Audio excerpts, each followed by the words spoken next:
ನೀವು ಗೃಹಲಕ್ಷ್ಮಿ ಯೋಜನೆಯ ಫಲಾನುಭವಿಗಳ ಪ್ರತಿ ತಿಂಗಳು ಗೃಹಲಕ್ಷ್ಮಿ ಯೋಜನೆ ಹಣ ಬರ್ತಾ ಇದೆಯಾ ಅಥವಾ ಗೃಹಲಕ್ಷ್ಮಿ ಹಣ ಬರೋದು ಸ್ಟಾಪ್ ಆಗಿದೆಯಾ? ಹಾಗಾದ್ರೆ ನೀವು ಈ ಸುದ್ದಿಯನ್ನು ಖಂಡಿತ ನೋಡಲೇಬೇಕಾದಂತಹ ಸ್ಟೋರಿ.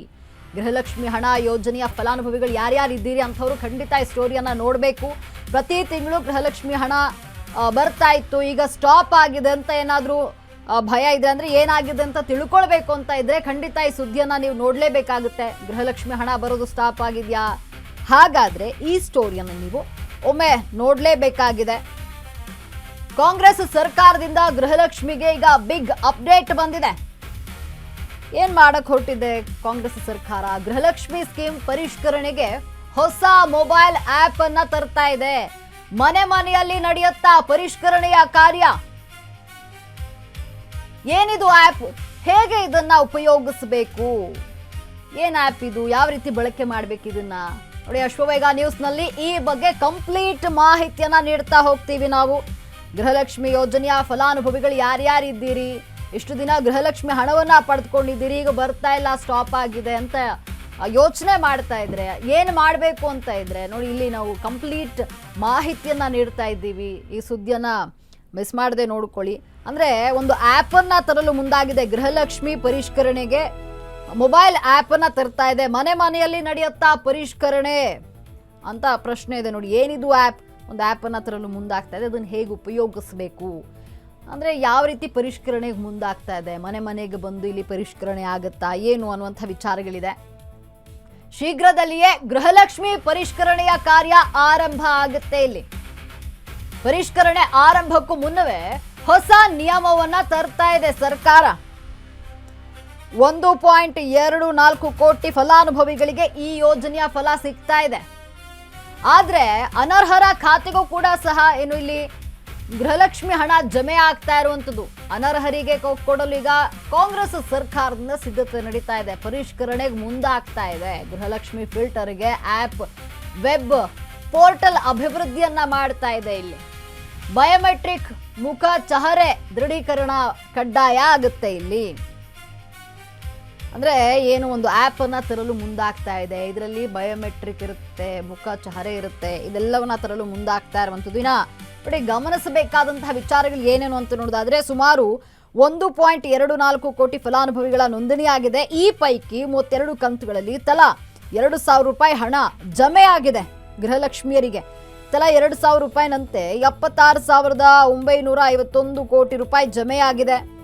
ಇನ್ನು ನೋಂದಣಿಯೇತರ ಪೈಕಿ 3.13 ಲಕ್ಷ ಫಲಾನುಭವಿಗಳು ಮೃತಪಟ್ಟಿದ್ದಾರೆ.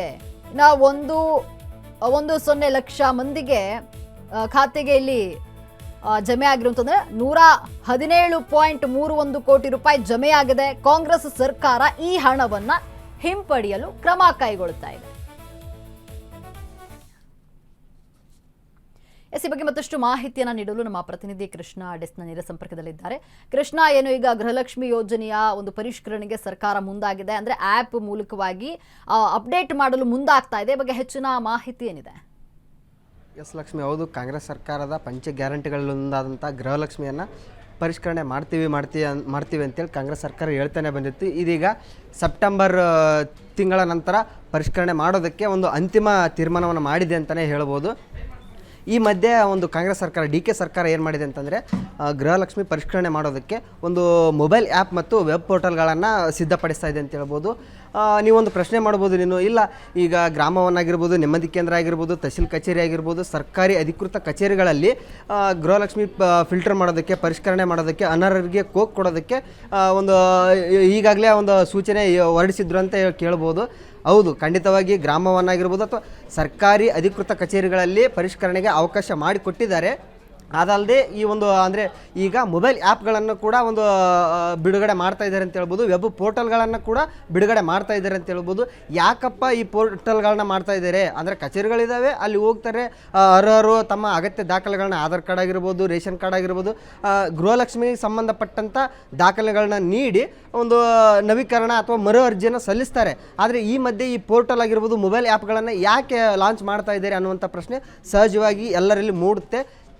ಯಾಕೆ ಅಂತಂದರೆ ಇತ್ತೀಚೆಗೆ ಒಂದು ಪಡಿತರ ವಿತರಣೆ ಅಂದರೆ ರೇಷನ್ ಇಶ್ಯೂ ಮಾಡಬೇಕಾದ್ರೆ ಸಾಕಷ್ಟು ಸರ್ವರ್ ಸಮಸ್ಯೆ ಉಂಟಾಗ್ತಾ ಇದೆ. ಅದು ಒಂದೇ ವಿಚಾರಕ್ಕಲ್ಲ, ಸರ್ಕಾರಿ ಕಚೇರಿಗಳಲ್ಲಿ ಸರ್ವರ್ ಸಮಸ್ಯೆ ದೊಡ್ಡ ತಲೆನೋವಾಗಿ ಪರಿಣಮಿಸಿದೆ ಅಂತ ಹೇಳ್ಬೋದು. ಇದನ್ನು ತಡೆಗಟ್ಟೋದಕ್ಕೆ, ಇದನ್ನು ಬದಿಗೊತ್ತೋದಕ್ಕೆ, ಈ ಒಂದು ಸಮಸ್ಯೆಯನ್ನು ತಾತ್ಕಾಲಿಕವಾಗಿ ಅಥವಾ ತಕ್ಕ ಮಟ್ಟಿಗಾದರೂ ಅದಕ್ಕೆ ಪರಿಹಾರ ಕಂಡುಕೊಳ್ಳೋದಕ್ಕೆ ಈಗ ಒಂದು ಮೊಬೈಲ್ ಆ್ಯಪ್ ಮತ್ತು ವೆಬ್ ಪೋರ್ಟಲ್ಗಳನ್ನು ಮಾಡ್ತಾ ಇದ್ದಾರೆ.